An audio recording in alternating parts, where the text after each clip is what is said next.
Okay, so now let's talk about the transformer. So the transformer, the basic diagram must have a soft iron core that links the primary coil to your secondary coil. But these primary coil and secondary coils, they are actually electrically insulated. So that means no current will come out from the primary into the soft iron core because these wires are laminated. That means it's insulated. This wire is also laminated, so it's insulated. So the current only flows through your primary and also through your secondary. But why you need the soft iron core is to transfer the flux from the primary to your secondary coil. So we all know that the transformer is used to step up or step down the voltage. So a symbol of a transformer, usually they can use either this or this.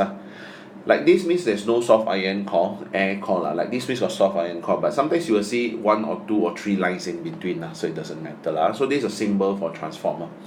So how the transformer works, it actually steps up and steps down the voltage, and I'm sure you have learned in your Form 5, right, that the formula for transformers, if you want to relate the secondary voltage, which is the voltage here, to the primary voltage, the number of turns here to the number of turns here, the formula that we have learned is Vs over Vp equals to Ns over Np lah.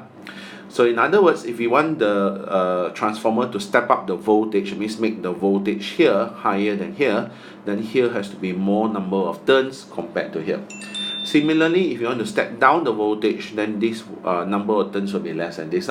So this formula we have learned before, but there's a second formula that you're going to learn in your A-levels that you must know how to derive, which is the relationship with current now. Now, for an ideal transformer means a perfect transformer. It will be considered as 100% efficiency. That means whatever power that you supply here will be transferred over to here. So the first formula that we will write is power input equals to power output. That means power in your primary equals to power in secondary. So the power in your primary will be given as Vp Ip. Power in your secondary will be Vs Is. So you get Vs over Vp will be equals to Ip over Is. So you will notice that when I write it together here, you will see that when I step up the voltage, that means this is more than this, right? So this will be more than this, but then your secondary voltage will be less than your primary. That means when you step up the voltage, the current automatically drops. When you step down the voltage, the current automatically increases. Why? Because your power input must be equals to your power output. Do you understand that? So now that is true for all transformers, which is why if you look at a transformer, the primary and the secondary coil, if the primary is more than the secondary, that means it's a step down transformer, you'll notice that the secondary coils are thicker. Because when you step down the voltage, the current increases, so you need a thicker wire, otherwise it will overheat. But if you're stepping up the voltage, the secondary will have more turns than the primary. Then you'll notice that the secondary will have thinner wires as well. Because the current drops, so we don't have to use such a thick wire. Okay, so this formula you have to know how to derive. Alright, and finally this is the summary of the relationship between all three quantities. Okay. Now some people ask me, right, when I'm using these formulas for Vs over Vp, Ip over Is, must the voltage or current be RMS or peak? It doesn't matter as long as you're consistent. That means if the secondary is peak, then the primary has to be peak. If your secondary is RMS, then your primary also must be RMS. That's it. So as long as you're consistent. So same thing goes for current. It must be both peak or both RMS.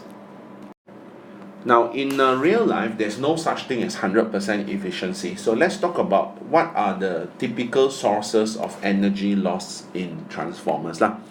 So first one will be coil resistance. Now, what do you mean by coil resistance? Remember your primary coil and secondary coils are made of copper wires. So you've got a little bit of resistance there, so you've got a little bit of power loss there. But if you're using copper, it isn't so much, because copper is supposed to have low resistivity. Another one is eddy currents. So remember that your soft iron core is supposed to transfer the flux from primary to secondary coil. But whenever they transfer the flux, that means if there's a changing flux in the primary, there will also be a changing flux not only in the secondary but also in the core. And the changing flux in the core causes eddy currents to flow in the core, which will dissipate energy as heat. So to minimize it, we actually use laminated soft iron core lah. So which is why I taught you the previous chapter. Because when you increase, when you use lamination, you're increasing the resistance, so less current will flow. And since power loss is equals to I squared R, even though you may have increased the resistance, but you would reduce the current by the same ratio. But once you square it, your power loss will be less lah. The third factor that affects energy loss is magnetic flux leakage. That means if not all the flux from your primary is transferred to your secondary, then we say there's a leakage.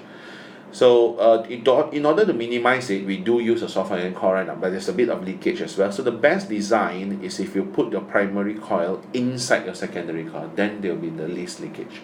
That means your primary coil inside and your secondary coil outside, wrapping around it. Then you have all the flux from primary passing to your secondary coil. Then the last factor that affects heat loss or energy loss is hysteresis, which is the reluctance of the material to undergo changes in magnetization. You think about the soft iron core, every time you reverse the polarity of your current, you would actually reverse the polarity of the magnetic poles. And whenever you do that, the atoms have to reorientate to produce the magnetic field. So therefore, there will be some energy loss there. But if you use materials with soft magnetic properties, you would actually reduce that as well. So if you design it well, your transformer can be up to 99% efficient. Alright, so these are the sources of energy loss.